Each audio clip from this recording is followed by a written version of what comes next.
So what's your name? Where do you live? And how long did you have your clutter challenge before you started your clutter clearing journey? Well, my name's Chris and I live in a village that's about 20 miles north of London. And I've had my clutter challenge for most of my life, really. Yeah, in the sense that, I was always one of those kids whose bedroom was completely messy. But it's got worse. So, probably in the last 20 years. Now, most of us who struggle with clutter struggle to get started because of the overwhelm. How has being on the clutter clearing journey helped you to overcome your overwhelm? Well, I mean, I know because of my history, I would never have done it without being on the journey or something similar.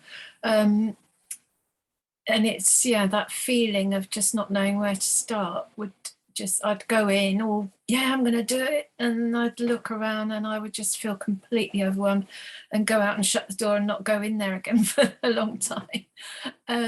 So just having some skills and methods and breaking it down into small parts. And I mean, even the last time I did a session, because I'm now working on I've got 3 rooms that are really, really cluttered, and I've started work on one of them now. And I went in, and even then, the overwhelm started, but I was able to think, no, and I put out my category cards, and that helped me to sort of get into I can do this.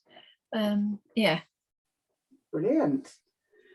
So you're on step 5 of the 7-step journey, and you've completely cleared 3 rooms and areas of your home. When you started your journey, step 1 was all about learning and understanding why you have and struggle with your clutter. What difference do you think it's made to your success at clearing your clutter by doing that understanding and learning? I think it's a bit, because it's a process, it gives you time to think, things are sort of working in the back of your mind. So it's not like you go to a lecture and you get the information and then that's it and you don't think about it again. It's all part of the process. That's what I like about it. And that's kind of helped me, and also talking to other people on the social gatherings and things who have the same issues. That could be just reinforcing, I think, our,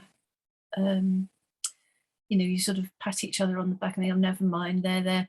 But it's not like that, because it's got a focus, and it's, we talk about specific things related to clutter clearing. So I find those helpful. So what have you noticed you're doing differently now compared to before you started your clutter clearing journey? Well, as I said before, I would start with the most cluttered area, and I would just never get started. I mean, I might do a little tiny bit around the edges, but I never really tackled the big. In fact, I was thinking today, when we moved here, I thought, moving house will be a big opportunity to get rid of some of the clutter.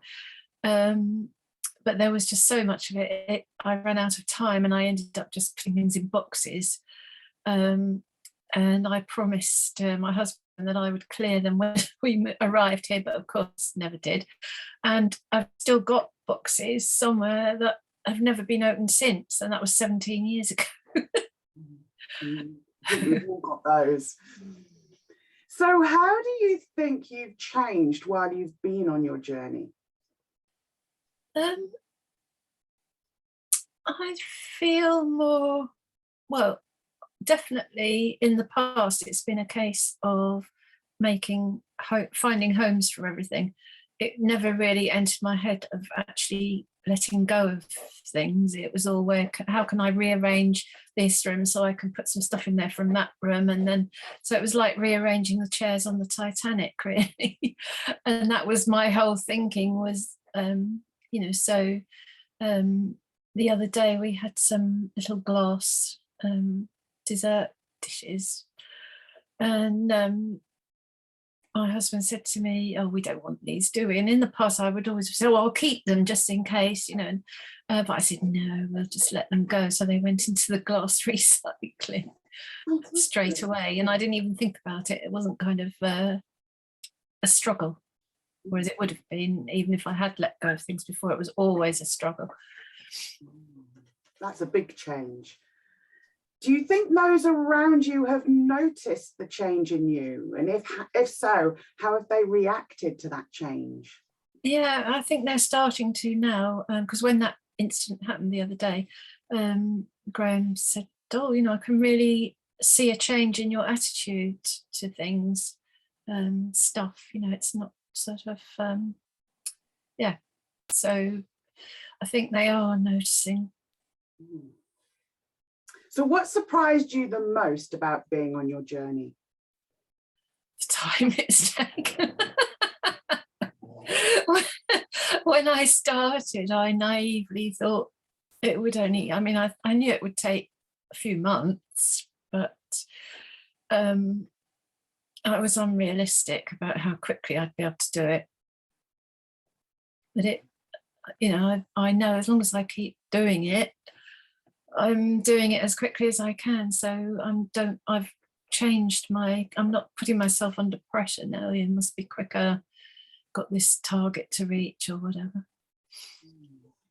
So what's the main reason that you would recommend that people do the 7-step journey? Well, number one, because it works, or at least it's worked for me. Number two, you get support, which you need. Well, I certainly would never have done it on my own. And it's support from you and other people who understand. They don't sort of put you under pressure to do things straight away or to just sort of let everything go. So it doesn't feel like a pressure. It doesn't feel like sort of stressful, or doesn't cause too much anxiety. Great, lovely. Thank you for sharing, Chris.